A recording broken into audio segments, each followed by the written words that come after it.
Fala pessoal, beleza? Mr. Lab Games aqui e hoje eu vou trazer aí um outro trailer. Na verdade não um trailer, mas sim uma gameplay do novo Batman Arkham Origins, que é um evento que teve aí. Eu acho que foi um evento, uma entrevista, não sei o que foi.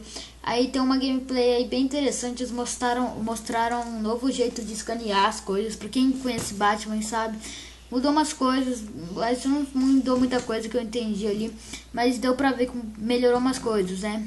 Então vejam o trailer e fui.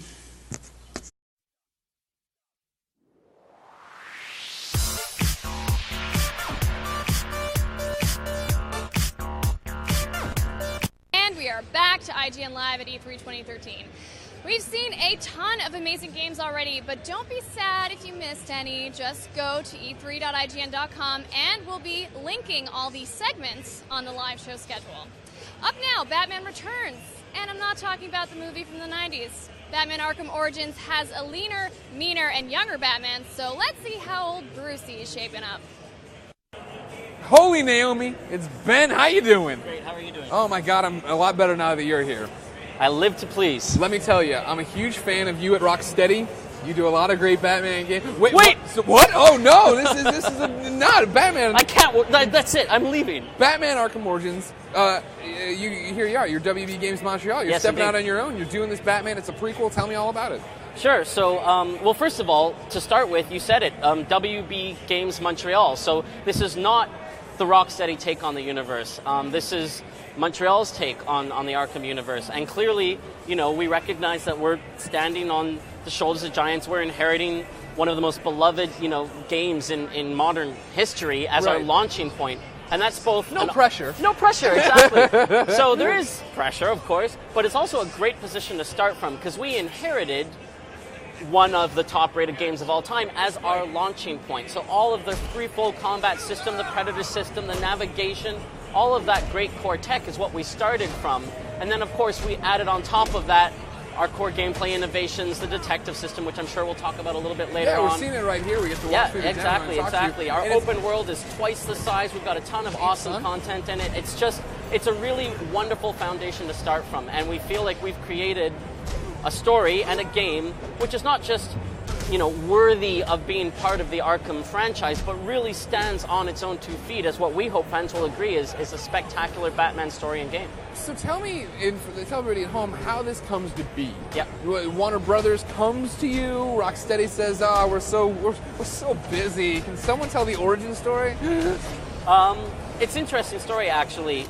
How it came to pass is WB Games Montreal is about 3 years old now. In fact, we celebrated our 3rd birthday a couple of weeks ago. Happy birthday. Thank you very much. We're so proud. And as we started building this studio, we were recognizing that we were attracting more and more senior level, AAA, Unreal Experience developers to the studio. People from Ubisoft and EA and THQ and Eidos. And it suddenly became clear we've got the makings of a very strong core AAA team here. And then the final sort of piece of the puzzle was when both Ames Kirshen, who is the VP for all DC properties at Warner Brothers Games, when he and I both started talking about the same guy, Eric Holmes, as a potential creative director. What just sort of happened at the time that Eric was, you know, interested in the next step in his career. He got in touch with me. He and I had known each other for a couple of years, and he said, "Hey, what's going up at Warner?" And I said, "Funny, we got to ask." And honestly, like a couple of weeks later, it was a done deal. And so, with that core team in place, obviously there was some current concerns at first about, oh well, can they match Rocksteady quality, and can they, you know, can they this and can they that? And, you know, I'm biased, obviously, but I'm proud to say that every step of the way we've just been showing ourselves and the organization, and now hopefully the world at large, that we deserve to play in this playground. I mean, definitely at a glance, right? It's not like, what is this? What hackmaster has come in and done this? it looks like the Rocksteady game. Yeah. I like over here in the corner. We were seeing it a second ago. You had your crime in progress to go find. Yeah. Then you were getting rated on a different little scale for XP. Yeah, our progression system. So one of the things we recognize is that there actually is a leveling system in Arkham City. It's just a little bit opaque. People didn't just necessarily understand, how did I get the XP with the, okay, well, whatever, now I'm going to go and I'm going to unlock something. And then they would go into the unlock screen, and they would maybe not exactly understand where to invest their points. Should I get ballistic armor, or should I get a, backclock upgrade or whatnot? Ballistic so we wanted armor. to take the progression system and make it much more front and center. Have people understand which gadget upgrade is worth more, have a tree where they could see and work their way towards the ultimate unlock for the gadget in question. And so that's what these grades are popping up. Exactly, and so the grades show you the XP that you've gotten for a particular challenge based off of the difficulty of that configuration of enemies and how well you did in the fight. Gotcha. So if you have a very difficult enemy configuration and you do really well, you get a ton of XP. You see your XP bar grow, you know that you're that much closer towards your next unlock and therefore the next step on the progression curve. And we think that'll drive people to spend more time in the open world and hang out in the open world and look for fights that push them to advance their abilities as Batman, to further earn the black belt in being Batman, as Build it were. a better bat. Exactly. That's really interesting. I hadn't heard this pitch. I like what you're selling so far. Good. You have my attention. That's for what those I'm at aiming home, for. what is happening right now in this story? It's Arkham Origins. Yeah, exactly. How long have we been Batman, and what's happening? Sure. Great question. So we like to say that it's an early career Batman story. It's not the origin of Batman per se. You're not tripping over your cape and blind because you pulled your cowl down too close on your eyes. You've been Batman for a couple of years. You know how to fight. You've got your gadgets. You've got a decent handle on the situation. And in fact, up until this point in his career, he's used to being the best.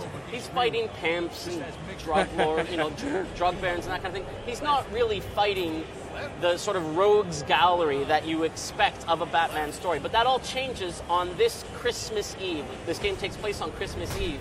And the major crime lord in Gotham, Black Mask, puts a $50 million bounty on Batman's head and hires the 8 best assassins in the DC universe to try and kill Batman. Gotcha. And so on this sort of formative night in his career, we really want to tell the story of how he changes, how he grows, and how he starts down that pathway from not just being a masked vigilante, but really starting to become the Dark Knight, the savior of Gotham, and the kind of guy who routinely goes up against the likes of Bane and Deathstroke and Deadshot, and of course all the other characters that we haven't talked about yet. And that's the really fascinating thing. You guys had a trailer, obviously, that ran. You showed the Joker.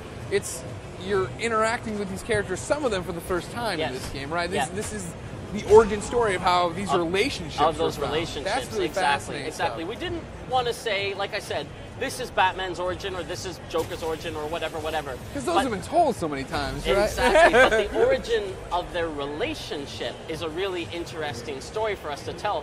We like to sort of pay homage to the comic series The Legends of the Dark Knight. Oh, yeah, okay. And how when that series started in 89 or roughly 89, it was the first time that Batman encountered the Joker, the first time that Joker broke out of Arkham Asylum, the first time that those events happened, and that made it so powerful because you got to take these writers who could look back over the canon and see all of these great stories and then put their own spin on it, their own touch, retell those events their way. And that's what this game gives us an opportunity to do. We think we are telling a fantastic Batman story and really reinforcing and growing some of those key relationships that you talked about and what we hope people will acknowledge or accept is a very pivotal way for the franchise and for the Batman lore in general.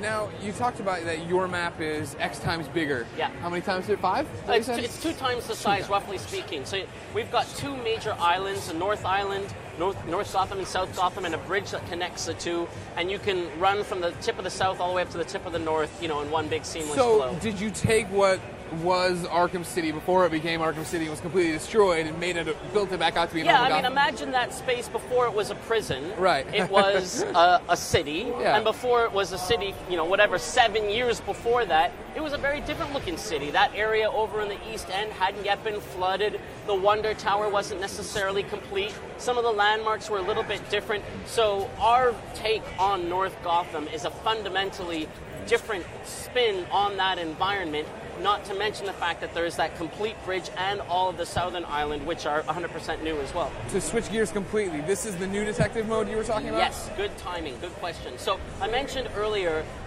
the detective mode. One of the core fantasies of being Batman, right? The world's greatest detective. Right. And we saw an opportunity here to take the Batman's evidence scanner from the previous games and use that to further push that fantasy in a way that took gameplay, core Batman gameplay of navigation and combat and exploration and gadget use, and tie it into narrative in an interactive way. So basically, he uses the sensors in his cowl to scan everything in an environment, take all of that data and upload it to the Bat computer in the Batcave, which digitally recreates the crime scene and pipes that simulation back onto his display, so he gets a sort of digital recreation, a sort of augmented reality style recreation. So he can see how this helicopter went down and what happened and then he can rewind and fast forward, what we call scrubbing through the events, and track exactly where the simulation says the bullet ricocheted or exactly how the body fell or whatnot. And then once that's all done,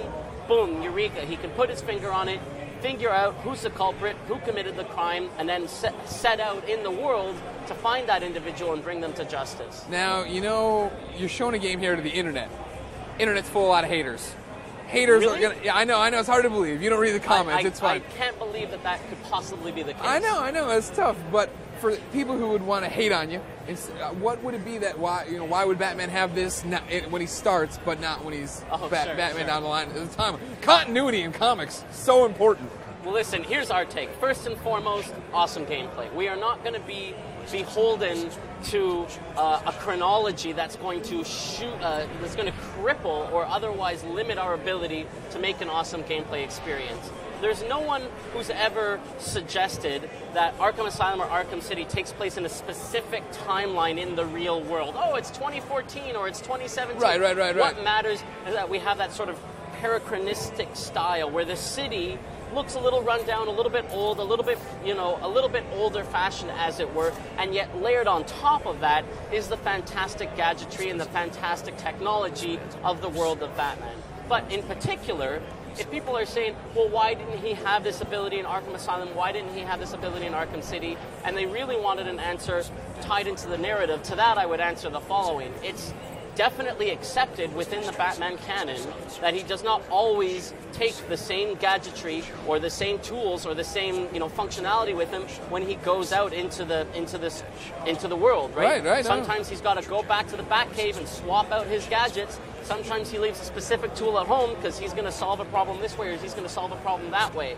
So will this experience and this tool make a return visit in some sort of hypothetical future Arkham experience? Entirely possible. I like what you're doing. But there's no need for us to say that it had to have been used in Arkham Asylum and Arkham City. Makes perfect sense. Haters, Ben's got your number. When does Arkham Origins come out? Arkham Origins ships worldwide October 25th on PS3, Xbox 360, PC, Wii U. Of course, there's also the Arkham Origins Blackgate. Looking forward to this Vita. Companion experience on the Vita and the 3DS. We had a really wonderful time collaborating with the guys at Arcane on that one. It's a great opportunity to take our story, sort of continue it in a new setting, some familiar faces, some new faces as well, and also continue that story of this early career Batman before the events of Arkham Asylum. So I definitely recommend people check that one out as well. Oh, great. Ben, thank you so much for your time. It's a pleasure. I'm going to kick it back over to my personal Batgirl, Naomi Kyle. Thank you. Aw, thanks, Greg Miller. Never gonna have too much Batman in your life, of course. Certainly not in my life. Right now we have Infamous Second Son, so stay tuned.